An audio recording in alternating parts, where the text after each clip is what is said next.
성공적인 인생을 살고 싶어 합니다. 정상적인 사람이라면 자기 인생을 실패하고 싶은 사람은 한 명도 없을 것입니다. 하지만 우리가 참된 성공을 원한다면 성공에 대한 이 성경적인 정의를 아는 것이 매우 중요합니다. 여러분 여기 좀 옛날 유머를 좀 기억하시는 분들은 옛날 유머 중에 이런 유머가 있습니다. 나폴레옹 장군이 군사들을 이끌고 어떻게 해요? 여기까지만 얘기해도 좀 느낌이 오실 것 같은데 돌격 앞으로 하고 높은 산을 산 정상까지 이렇게 올라갔는데 그 올라가는 데는 간신히 성공을 했어요. 근데 뭐라고 했습니까? 얘들아 여기가 아닌 게벼. 모르시는구나. 다 아시는 줄 알았더니 그럼 제가 좀 더 재밌게 할 걸 그랬네요. 자, 우리의 타겟이 틀리면은 그 타겟을 정확하게 딱 맞추는 데 성공을 했어도 결국은 실패를 한 겁니다. 그렇죠? 우리의 인생을 그렇게 산다면은 얼마나 허망합니까? 나폴레옹 장군은 그렇게 올라갔다가 다시 내려오면 되지만 우리의 인생은 그럴 수가 없잖아요. 되돌릴 수가 없어요. 얼마나 허망합니까? 저는 이 자리에 있는 우리 모두가 성공적인 그런 인생을 살기를 원합니다.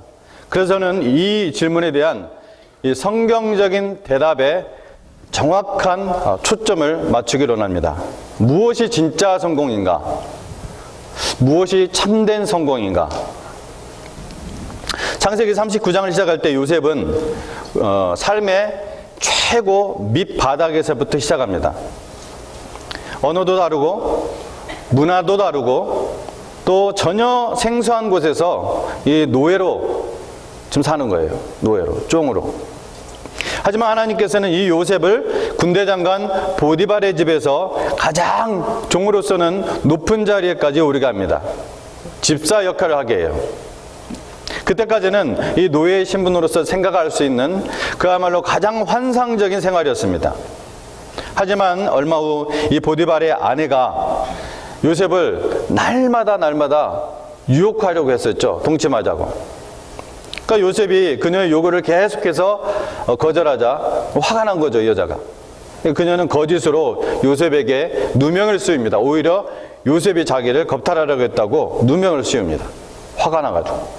요셉은 결국 지하 감옥에 들어가게 됩니다. 그래서 39장을 시작할 때 그 삶의 가장 밑바닥에서부터 시작했다고 했는데 이제는 밑바닥 정도가 아니라 그 아래 던전으로 들어가는 거예요. 그 지하로 더 완전히 바닥까지 구멍으로 그냥 떨어져 버립니다. 더 심각한 신세가 되었다는 거예요.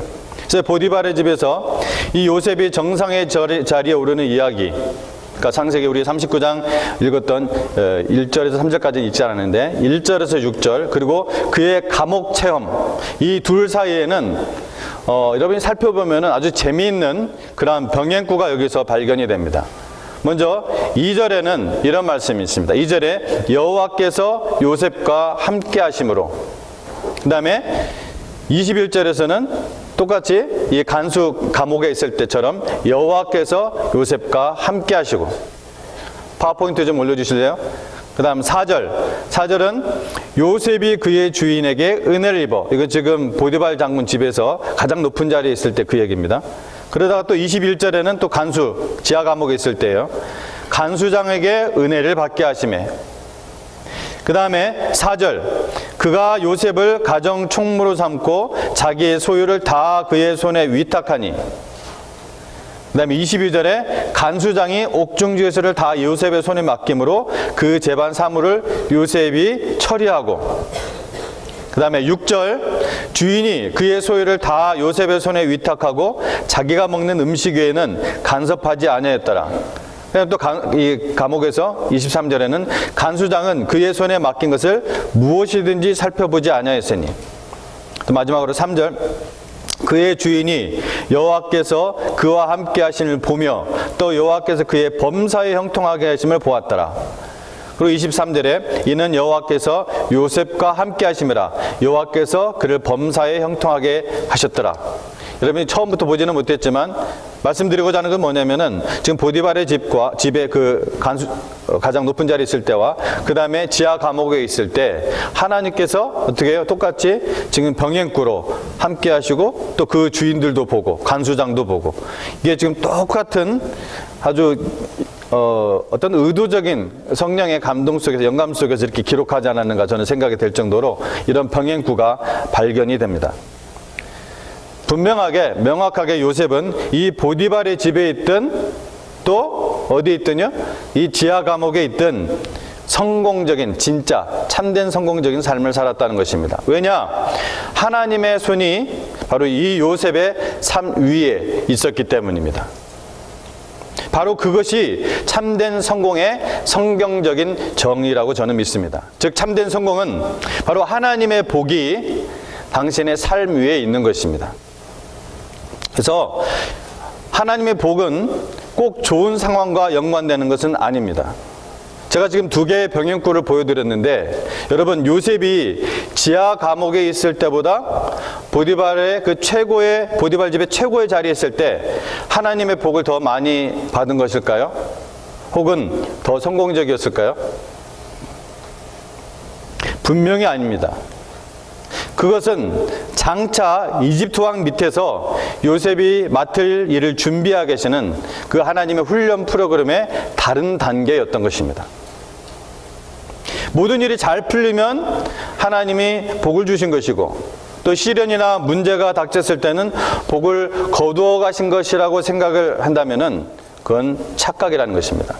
하나님의 축복은 반드시 좋은 상황과 관련이 있는 것은 아닙니다.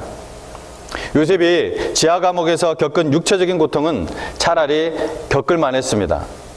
우리가 살면서 경험하듯 진짜 고통은 언제 옵니까? 육체보다 우리의 마음을 후벼 파고 들어올 때입니다. 한동안 요셉은 도대체 무슨 일이 일어나고 있는지 의아했을 것입니다. 그는 이 보디발의 아내의 집요한 그 유혹을 거절하고 성경 말씀에 의하면 여호와께 순종했었습니다. 하나님이 또한 수년 전 꿈에서 어떻게 했습니까? 그에게 해와 달과 별들이 그에게 절을 할 것을 말씀을 해주셨는데 도대체 그 하나님이 지금 어디 계신단 말인가? 나는 지금 지하 감옥에 있고 내가 잘못해서 뭘 들어온 것이면 또 이해가 되는데 하나님께 순종하다가 지금 지하 감옥에 떨어진 거예요. 왜 이런 일이 일어났을까? 여러분 보시는 이것도 좀 옛날 영화인데 지붕 위의 바빌론이라는 그런 뮤지컬 그 영화가 있습니다.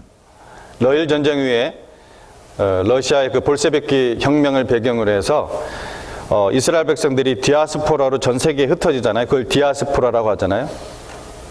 그 디아스포라 중에 일부가 이 러시아의 어느 한 지역에 살면서 굉장히 큰 고난을 받으면서 이렇게 살고 있었던 그 이스라엘 사람들의 이야기예요.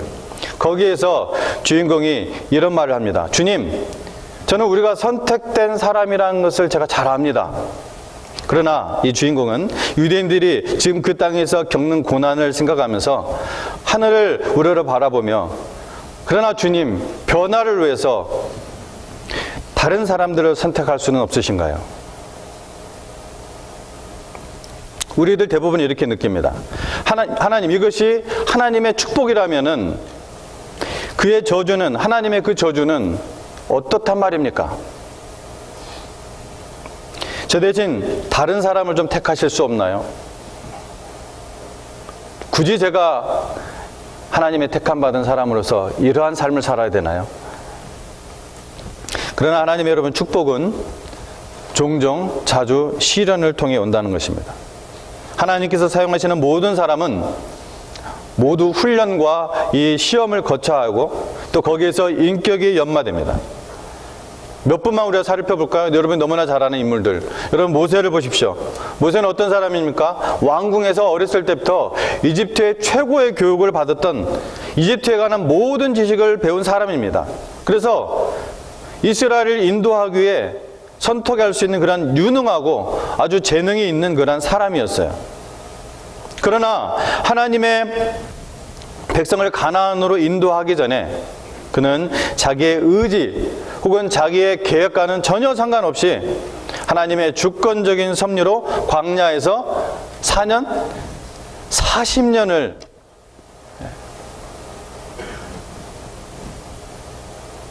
양치기로 살아야 됐습니다. 40년. 하나님의 마음을 쫓는 다윗. 우리 성경에 옛날 개혁성경에 참 멋있는 표현으로 되어 있죠. 하나님의 마음에 합한 자라. 하나님의 마음을 쫓는 자라는 뜻이거든요. 늘 하나님의 마음을 쫓는 자, 추구하는 자. 이 하나님의 마음을 쫓는 이 다윗에게서도 같은 것을 봅니다. 예언자 사무엘이 하나님께서 세우신 예언자 사무엘이 그를 미래의 왕으로 임명했을 때 10대였습니다. 그가 또 여러분이 그 잘 아는 유명한 스토리인 골리앗의 머리를 썰었을 때, 나중에 머리를 썰어버리죠. 그때 10대였습니다.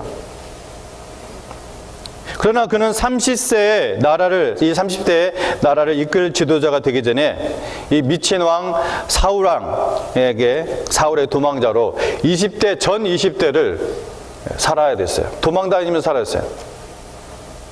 사도 바울에게서도 우리가 같은 것을 봅니다. 그가 회심했을 때 그는 대단한 사람이었어요. 히브리 성경 학자 중에 학자였습니다. 그리고 정말 율법에 열심히 있는 자에서 그 말씀대로 살기 위해서 얼마나 노력을 하는지 모릅니다.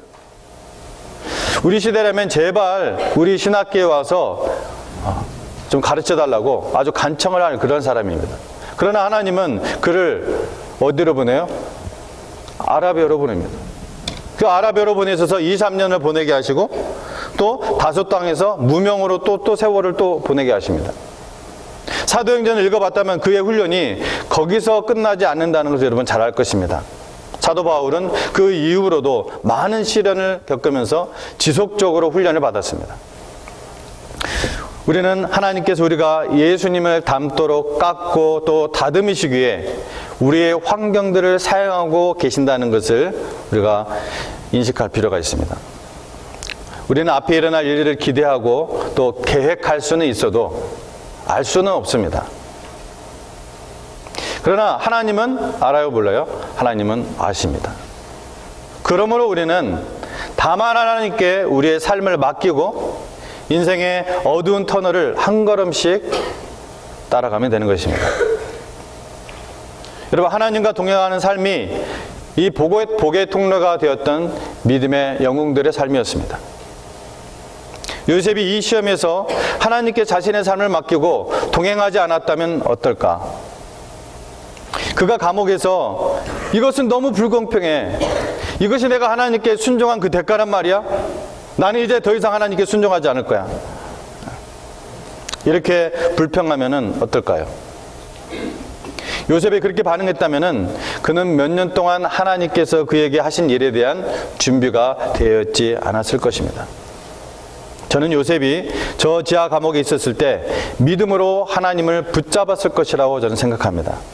하나님, 꿈을 통해 저에게 중요한 일을 맡기신다는 것을 약속하셨습니다. 나는 이 지하 감옥이 어떻게 그것과 어울리는 상황인지 이해할 수 없습니다. 하지만 하나님은 하나님께서 지금 하시는 일을 알고 계신다고 믿습니다. 그것이 우리가 삶의 지하 감옥에 있을 때 하나님을 신뢰하는 방법입니다. 누군가 이렇게 말했습니다. 당신의 상황으로 하나님의 사랑을 해석하지 말고 하나님의 사랑으로 당신의 상황을 해석하라. 여러분이 시련을 겪고 있다고 해서 하나님께서 축복을 철회하신 것을 의미하지는 않는다는 것입니다. 그것은 하나님이 당신을 예수님을 닮도록 만들기 위해서 훈련시키고 있다는 것을 의미합니다. 즉, 창조주 하나님께서 여러분에게 큰 관심을 갖고 계신다는 거예요. 그것만 해도 사실 엄청난 거 아닙니까? 그 말씀에 대해 글쎄 하나님의 축복이 이러한 유리한 환경과 반드시 관련이 없다면은 내가 그 복을 경험할 때 그것이 복인지 어떻게 알 수 있을까? 이런 질문을 할 수가 있을 것입니다. 그래서 두 번째 주제로 들어갑니다. 하나님의 복은 모든 삶의 영역에 인격적 변화와 관련이 있다. 우리가 하나님의 자녀로서 믿음 생활을 성실하게 했다고 해서 하나님의 복을 요구할 수 없습니다. 복을 요구할 수 있다는 것을 의미하지 않아요. 그것이. 우리가 마땅히 해야 할 일을 했을 때조차도 어떤 태도가 필요하다고 예수님께서는 말씀해 주셨습니까? 누가복음 17장에서. 우리는 무익한 종이라. 우리가 마땅히 하여야 할 일을 한 것뿐이라. 할지니라 라고 예수님께서 우리의 입에 말을 넣어주셨어요. 그렇게 하라고. 우리는 이러한 태도를 요셉으로부터 21절에서 볼 수가 있습니다. 성경은 여호와께서 요셉과 함께 하시고 그에게 인자를 더하사 간수장에게 은혜를 받게 하셨다. 인자를 더하고 간수장에게 은혜를 받게 하셨다. 이 인자와 은혜는 모두 하나님이 베푸신 인자와 은혜를 가리킵니다. 누가 베푸셨다고요? 하나님이 베푸신 은혜와 인자입니다. 요셉이 하나님 앞에서 믿음으로 살았다고 해서 하나님의 인자와 은혜를 자기가 받을 권리처럼 그렇게 요구할 수 없고 오직 선물로 받을 뿐입니다. 이 구분을 정확하게 이해하는 것이 상당히 중요합니다. 우리 실생활에, 우리 실제 신앙생활에, 우리 교회생활에. 그 이유는 우리가 불공정한 일을 당했다고 여길 때의 그 태도와 관련이 있어요. 이럴 수가 있나 하고 하는 그런 불공정한 일을 당했을 때, 요셉도 그랬잖아요. 이거하고 밀접한 관련이 있어요. 나는 믿음 생활을 잘 해왔습니다.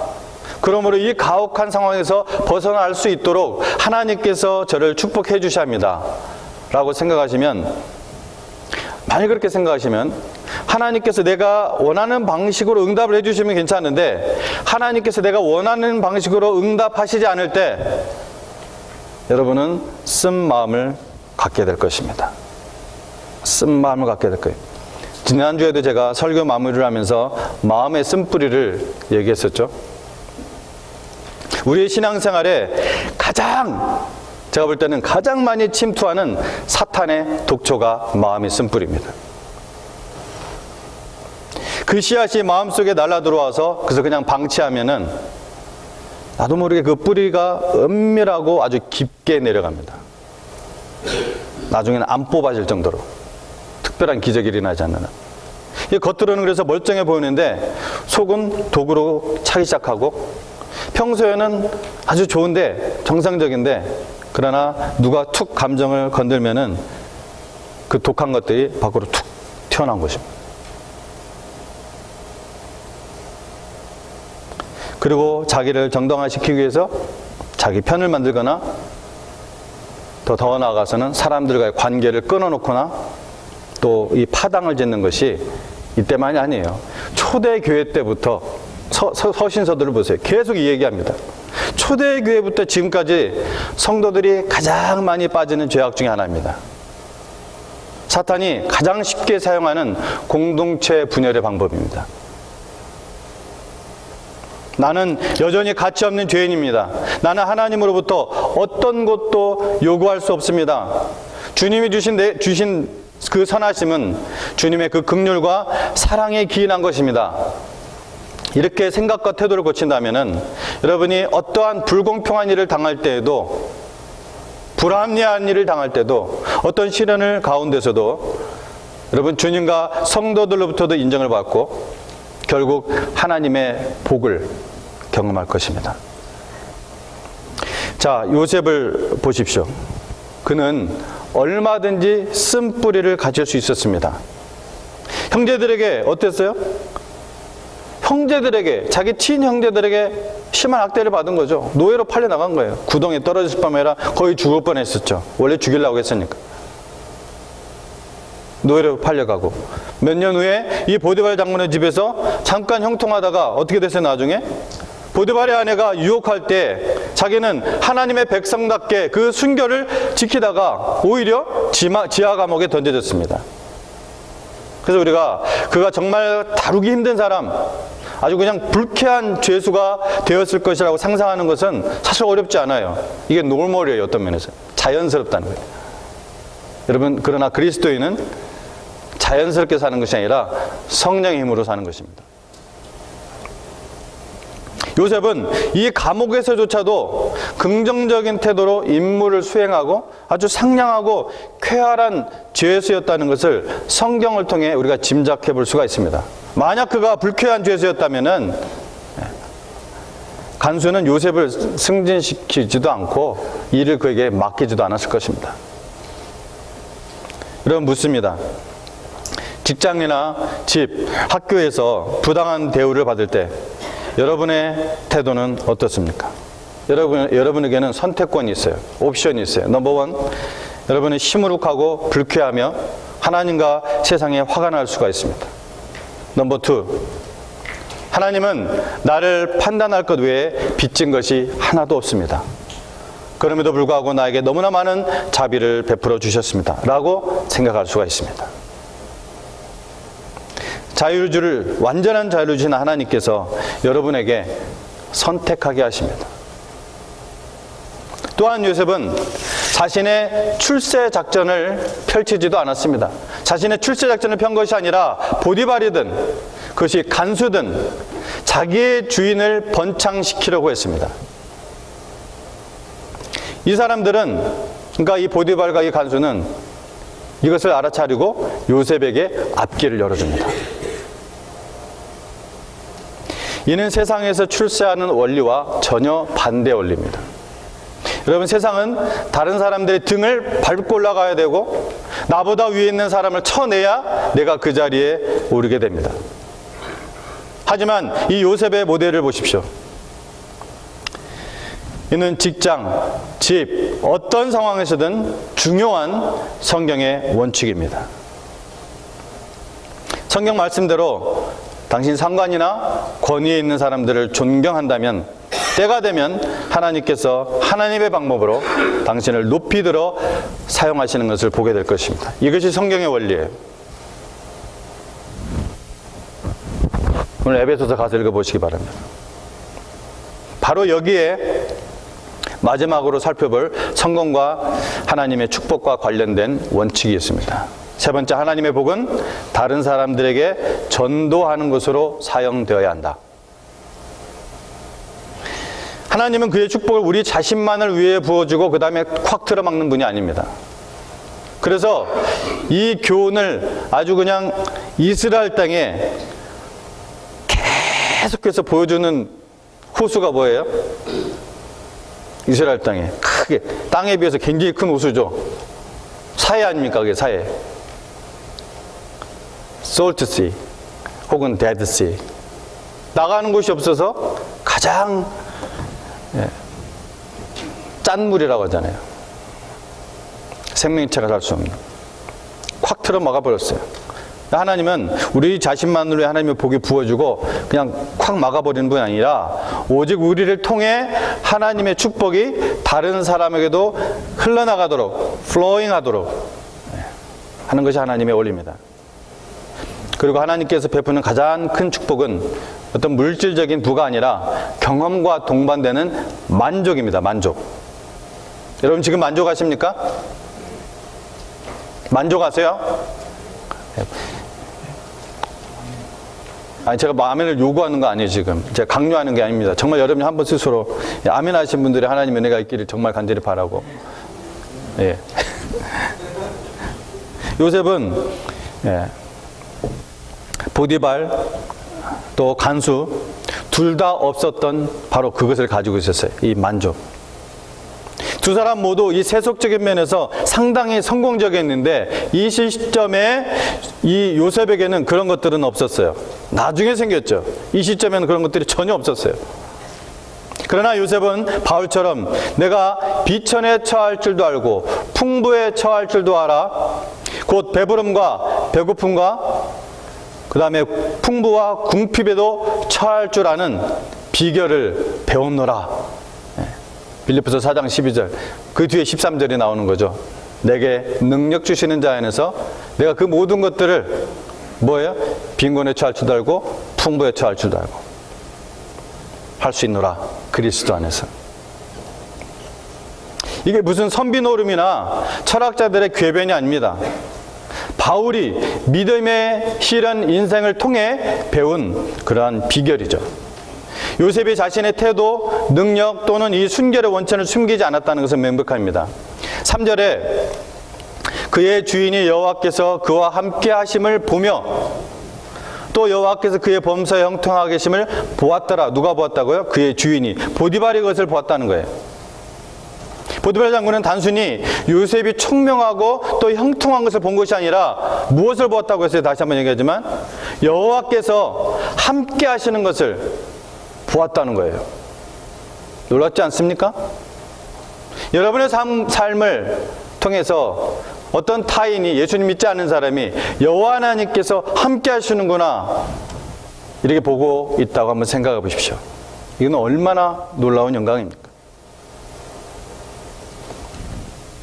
보디발의 아내가 요셉을 유혹하려고 했을 때 그는 단지 도덕적인 사람이 아니었어요. 아마 여러분 여기 자리에 있는 모든 남자들이, 대부분의 남자들이 좀 도덕적으로 물리쳤을 거예요. 물리쳤을 거예요. 근데 지금 이 요셉을 유혹하려고 했을 때 이 요셉은 단지 그가 도덕적인 사람이라는 인상을 주려고 하지 않았어요. 어떻게 대답했습니까? 내가 어찌 이 큰 악을 행하여 하나님께 죄를 지으리까? 그러니까 도덕적인 삶 때문에 그런 것이 아니라 그거 이상이죠. 어찌 이같이 행하여 하나님께 죄를 짓겠습니까? 라고 얘기를 했어요. 간수장 역시 마찬가지로 요셉을 통해 여호와 하나님의 손길을 보았다고 23절에 나와 있습니다. 간수장은 그의 손에 맡긴 것을 무엇이든지 살펴보지 아니했으니 이는 여호와께서 요셉과 함께 하심이라 여호와께서 그를 범사에 형통하게 하셨더라. 나는 요셉이 기도와 큐티를 한다고 그들 앞에서 자랑스럽게 발표했는지 의심스럽습니다. 그들은 일터에서 그들의 삶의 현장에서 그 결과의 인상을 받은 것입니다. 그들은 그 말을 듣고 요셉은 그 영광을 자신에게 돌리지 않고 하나님께 돌렸습니다. 요셉의 삶은 우리가 학대를 당했을 때조차도 쾌활하고 부지런하고 충실해야 할 필요가 있다는 것을 우리에게 가르쳐 줍니다. 당신은 이런 상황에서도 어떻게 그렇게 평안하고 열심히 일할 수 있습니까? 너무 불공평한 상황 아닙니까? 너무 불합리하지 않습니까? 그럼에도 불구하고 어떻게 그렇게 평안하고 열심히 일할 수 있습니까? 그때 우리는 우리의 구주에 대해 그들에게 우리 안에 있는 그 이유에 대해 말할 기반을 잡는 것입니다. 하나님께서는 우리에게 복을 주셔서 우리가 하나님의 증인이 될 수 있게 하셨습니다. 우리를 멸말당할 이 땅에서 행복해하거나 더 나은 삶을 주는 것이 목적이 아니라 다른 사람들에게 하나님의 진정한 구원의 축복, 하늘의 복을 가져다 주는 그러한 채널이 되게 하신 것입니다. 통로가 되게 하신 거예요. 그러므로 진정한 성공은 뭐라고요? 여러분의 삶에 하나님의 복을 받는 것입니다. 여러분의 삶 위에 하나님의 손이 있는 것입니다. 하나님의 복은 반드시 형통과 관련이 있는 것이 아닙니다. 그러니까 항상 형통도 하나님의 복이에요. 그러나 항상 그렇지 않다는 거예요. 그것은 삶의 모든 영역에서는 하나님의 축복에 근거한 것이었습니다. 이것을 깨닫는 것이 근본적으로 중요합니다. 우리의 빵이 적든지 많든지 간에 별반의 차이가 없습니다. 인간의 배고픔을 만족시키려면 한 가지가 필요합니다. 그것은 하나님의 복입니다. 만약 우리가 어느 정도의 노력과 활동이 어느 정도의 결과를 가져야 된다고 예상을 한다면, 그렇게 여러분이 계산기를 두드린다면 그것은 하나님의 복이 아닙니다. 그것은 나의 노력의 결과일 뿐입니다. 하지만 그 결과가 우리가 합리적으로 예상할 수 있는 것을 훨씬 뛰어넘었을 때 그것은 하나님의 축복입니다. 우리가 그것을 온전히 깨닫고 또 삶의 습관이 될 때까지 주님은 계속해서 우리를 몰아가셔가지고 하나님의 복을 추구하게 할 것입니다. 여러분, 저는 하나님의 복을 정말 갈망합니다. 여러분 각자가 하나님의 복을 간절히 갈망하기를 저는 바랍니다. 여러분 편안하게 신앙생활하며 교회에서 조금씩 봉사도 하고 세속적으로도 성공할 수 있습니다. 그러나 만약 당신의 삶에 하나님의 복이 없다면 당신은 진정한 성공을 놓쳐버리고 있습니다. 여러분 뭔가를 딱 하고 히트를 했다 하더라도 여러분 그것은 잘못된 타겟을 맞춘 것입니다. 그러면 실패입니다. 그 인생. 진정한 성공은 우리가 보디발의 집에 있든 또 지하 감옥에 있든 여호와 하나님이 저 사람과 함께 계신다 이렇게 말할 수 있을 때입니다. 그리하여서 하나님의 복을 받은 사람은 주 예수 그리스도를 통하여 모든 민족을 축복하는 하나님의 복의 통로가 되는 것입니다. 기도하시겠습니다. 하나님 아버지 감사합니다.